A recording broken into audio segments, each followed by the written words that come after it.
Hello, welcome to this Bloodletter tutorial, how I paint my Bloodletters. Now we're going to start with Mephiston Red on an already primed Bloodletter model. So we're just putting Mephiston Red all over. Now all of these paints, probably bar a couple, are pre-thinned down with mostly water. Metallics I usually thin down with actual thinner as opposed to water, but there you go. Anyway, so you get your Mephiston Red on first, a good even coverage, and sometimes you might want a couple of coats. Null oil is next. Just go on. I'm just going to wash this all over the model. Just slap it on there. Good coat of null oil, and that's what we want. Really, I'm not too bothered about being neat and tidy at this stage yet.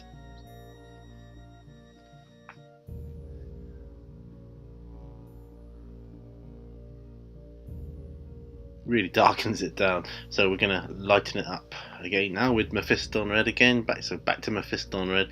It lightens a bit once it's dry, but we need to lighten up a bit more.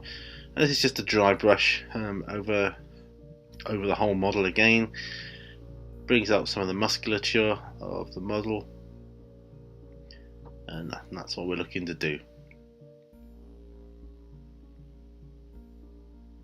I think it's been around a fair while now, this model. It is a really nice model. I do like them.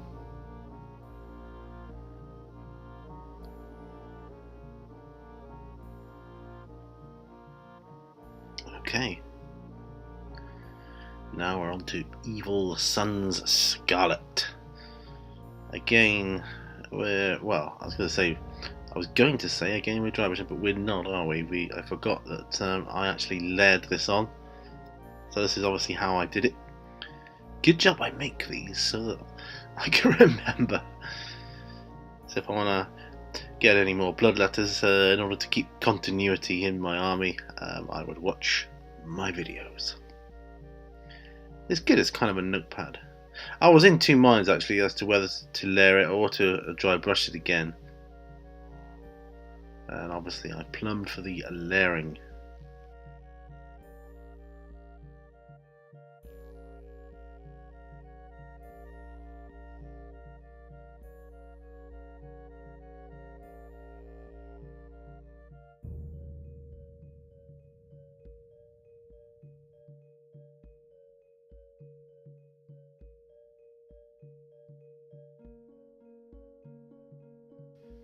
It's actually a good stage to go through. You can really decide what areas you're going to start highlighting as you look around the model, and it really is a good chance to look around the model. I suppose you look at the model, well, I look at the model more at this stage than any other.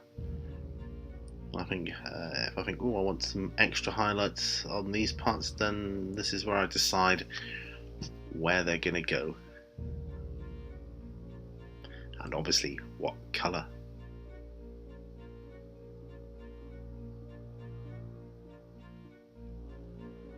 Okay, once that is done, we're applying a glaze, so Citadel Bloodletter glaze all over.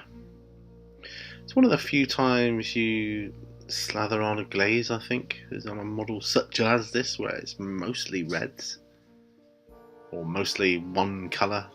But I particularly find the Bloodletters to be of that nature, where you just put the glaze all over, and that'll marry them all together. Right, Abaddon Black is next.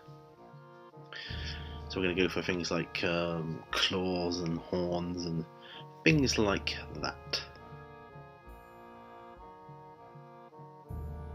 We're just re-establishing a black on the sword blade as well, because at this stage I wasn't too sure what I was going to do with the swords. I did think about airbrushing them, and then I changed my mind. So I thought, no, I want to do this all by hand on this particular model. And this this tutorial of how I do my Bloodletters, this is only like a the basic version. Later on I will come back to these and do further details on them, but for now this is just getting them up to tabletop standard so I can get them on my tabletop and in battle. But they're quite easy to do, it doesn't take long to do them, which is good.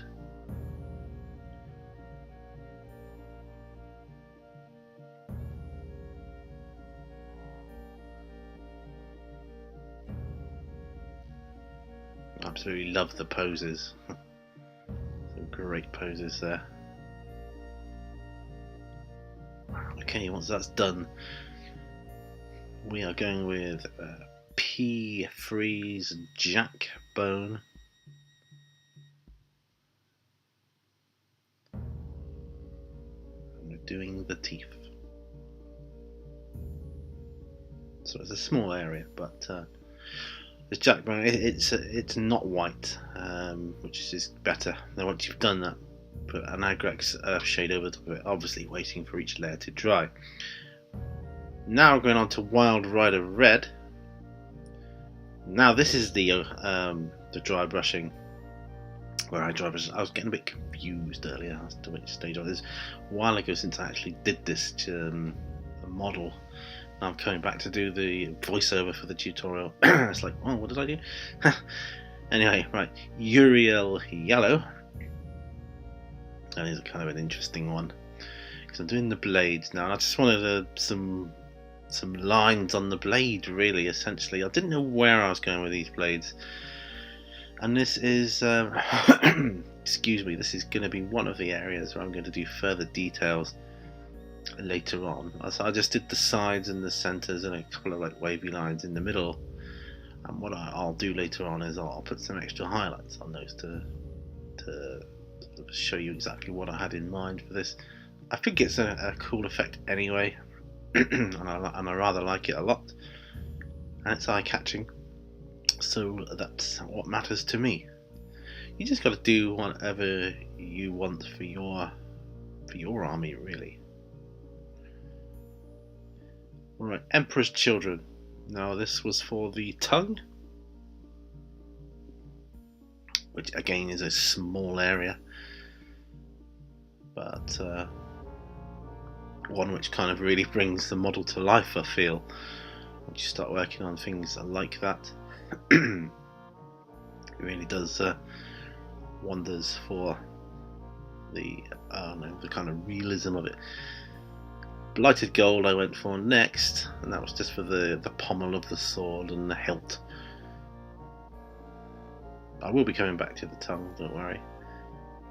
Yeah, so Blighted Gold, again by P3. It was one of my favourite golds, actually. It's one of the duller, darker golds, which is very effective on a lot of cases, this being one of them.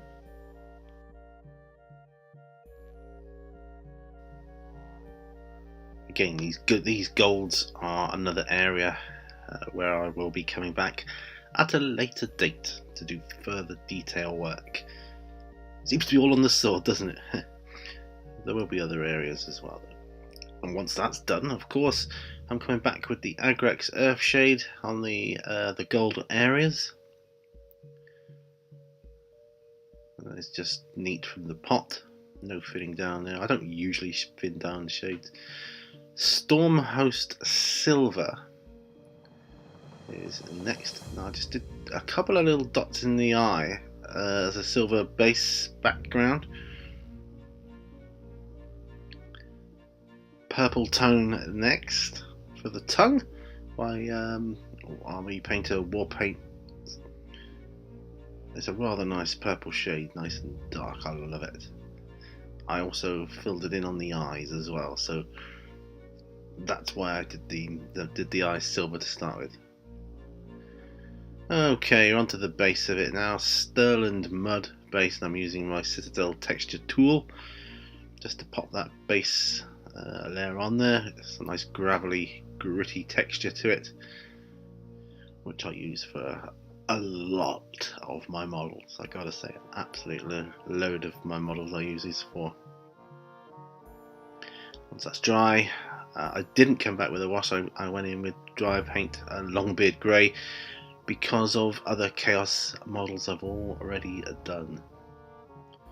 And last but not least, Abaddon Black around the rim of the base, just to tidy it up a bit, make it black again. I like my Chaos models to have black rimmed bases.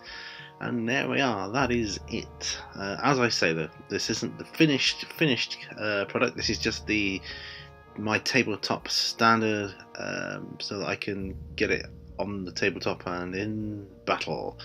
But I will be coming back at a later date to put further details on this model, have no fear. Anyway, that's pretty much it guys, but thank you for watching, I do appreciate it, and remember, all brushes lead to war, and I'll see you on the next video. Bye for now folks.